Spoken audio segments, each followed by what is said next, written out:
अस्सलामुअलैकुम व्यूअर्स, आज मैं केक क्रस्ट की रेसिपी शेयर कर रही हूँ और इनको मैं विदाउट ओवन 2 तरीक़ों से बनाऊँगी।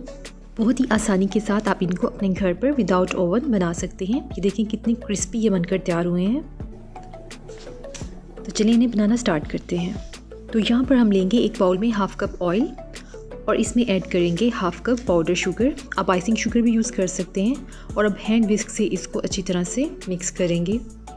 आप चाहें तो इलेक्ट्रिक बीटर से कर लें। और अब इसके अंदर हम 3 एग्स डालेंगे 1 बाय 1। पहले एक एग डाला और फिर इसको हमने बीट किया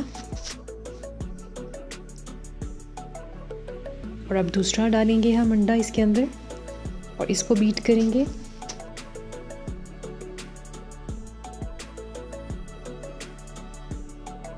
और अब इसमें तीसरा अंडा जाएगा और इसको हम अच्छे से बीट करेंगे। तो चलें ये बीट हो गया है और अब हम इसमें half tea spoon vanilla essence add करेंगे और एक चुटकी जर्दे का रंग डालेंगे। इससे इसका कलर बहुत अच्छा आएगा। अच्छे से बीट हो गया है और अब हम इसके अंदर 1 कप लेवल्ड मैदा डालेंगे और इसमें 1.5 टीस्पून बेकिंग पाउडर ऐड करेंगे और इसको अच्छे से मिक्स करेंगे।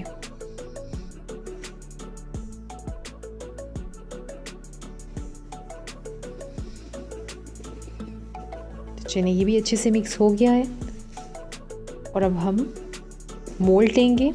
यहाँ पर हमने इस तरह का एक मोल्ड लिया है। इसके अंदर थोड़ा सा ऑयल डालेंगे और इसको अच्छे से ग्रीस कर लेंगे और इसमें बटर पेपर रखेंगे इस तरह से और सारा बैटर इसके अंदर डाल देंगे हम।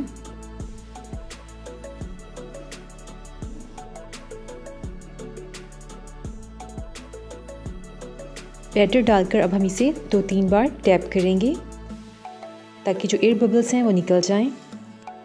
और अब इसे बेक करेंगे। यहाँ पर मैंने ली है ये कढ़ाई और इसके अंदर इस तरह का आप कोई सा भी कटर रख सकते हैं। कोई भी शेप या कोई भी स्टैंड आप इसके सेंटर में रख सकते हैं। कढ़ाई को हमने 10 मिनट पहले ही मीडियम फ्लेम पर प्रीहीट करने रख दिया था और अब हम इसकी फ्लेम को लो कर देंगे और इसमें हम अपना केक बैटर रखेंगे और इसको कवर कर देंगे।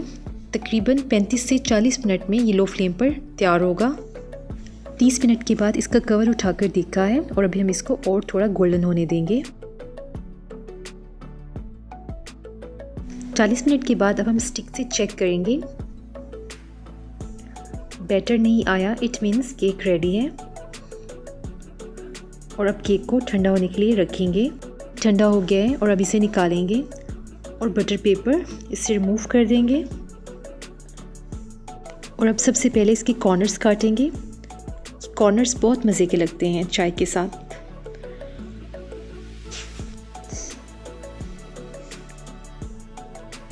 और अब हम इनको इस तरह से कटिंग करेंगे। आपको जो भी शेप पसंद हो आप उस तरह से इसे काट लीजिएगा। मैं इस तरह से इसको लंबाई में काटूंगी और फिर इसको सेंटर से इसमें कट लगाऊंगी। ये देखें इस तरह से इनको काट लिया है।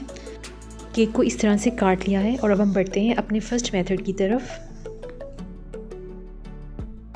इस तरीके से हम तवे पर केक क्रस्ट बनाएंगे। तो यहाँ पर हम लेंगे स्टील का एक ढक्कन और इसे उल्टा करके रख देंगे और इस पर रख देंगे केक के स्लाइस।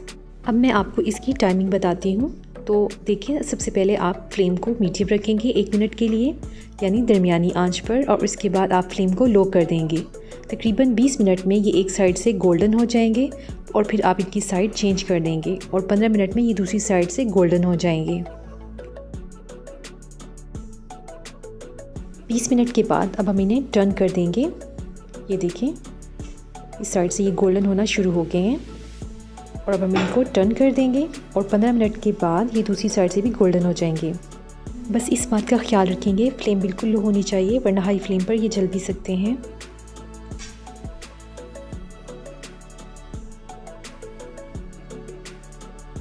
पंद्रह मिनट के बाद केक क्रस्ट दूसरी साइड से भी गोल्डन हो गए हैं। अब हम फ्लेम को ऑफ करेंगे और इनको इस पर ही ठंडा होने देंगे। केक क्रस्ट हमारे बिल्कुल रेडी हैं और अब हम बढ़ते हैं नेक्स्ट स्टेप की तरफ।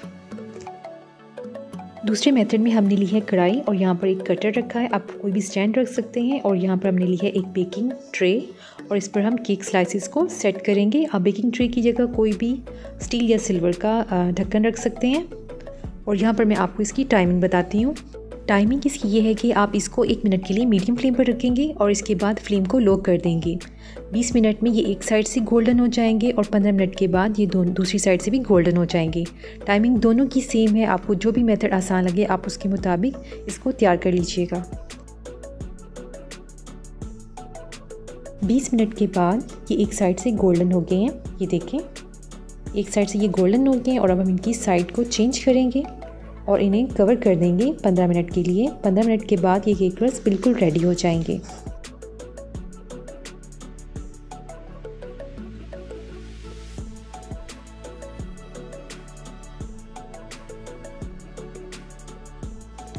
पंद्रह मिनट के बाद हम इन्हें चेक करेंगे। केक रस दूसरी साइड से भी गोल्डन हो गए हैं। केक रस हमारे इस टाइम बिल्कुल रेडी है। मेथड कोई सा भी हो, आप केक रस को ठंडा होने के बाद निकालिएगा और कंटेनर में रखिएगा। अगर आप पहले ही निकाल कर कंटेनर में रख देंगे तो ये क्रिस्पी नहीं बनेंगे। इनको ठंडा होने दें, उसके बाद इनको कंटेनर में डालिएगा। और चलिए अब हम इनको निकाल लेंगे और इनको ठंडा होने के लिए रखेंगे। ये देखिए बहुत ही मज़ेदार बेकरी स्टाइल में केक रस रेडी हुए हैं, बहुत ही क्रिस्पी हैं। और अब मैं आपको ओवन की भी बेकिंग टाइमिंग बताऊंगी कि आप ओवन में भी किस तरीके से केक को बेक कर सकते हैं। अगर आपने मेरे चैनल को अब तक सब्सक्राइब नहीं किया है तो मेरे चैनल को एक बार सब्सक्राइब ज़रूर कर दीजिएगा। रेसिपी पसंद है तो अपने फ्रेंड्स और फैमिली के साथ शेयर कर दीजिएगा। दुआ में याद रखिएगा। अल्लाह हाफ़िज़।